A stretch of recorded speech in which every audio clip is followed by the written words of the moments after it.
The new accusation comes from Deborah Ramirez, a Yale classmate of the Supreme Court nominee back in the early 1980s. Ramirez told The New Yorker the two were at a dormitory party playing a drinking game when Kavanaugh exposed himself to her, pushing in front of her face, causing her to, quote, touch it without her consent.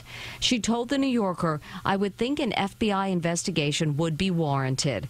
Ramirez admitted her memory is fuzzy because of the alcohol, but maintained she's confident Kavanaugh was there. The New Yorker has not confirmed with other eyewitnesses that Kavanaugh was present at the party. In a statement, the Supreme Court nominee says, "This alleged event from 35 years ago did not happen. This is a smear, plain and simple. I look forward to testifying on Thursday about the truth." The New Yorker says senior Republican staffers were informed of the accusation last week. Last night, New York Senator Kirsten Gillibrand tweeted that Senate Republicans were trying to rush a vote while they knew Deborah Ramirez would come forward with her story.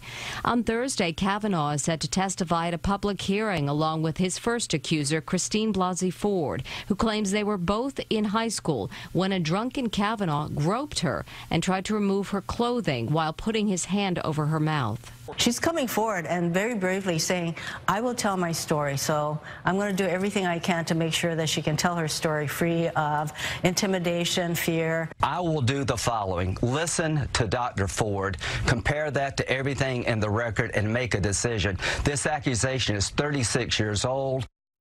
The White House and Kavanaugh denied the allegations Sunday, calling it a smear campaign. Some Senate Democrats say the nomination should be withdrawn. Meanwhile, Michael Avenatti, the lawyer for Stormy Daniels, tweeted that he represents another woman, quote, with credible information regarding Judge Kavanaugh, but didn't provide details.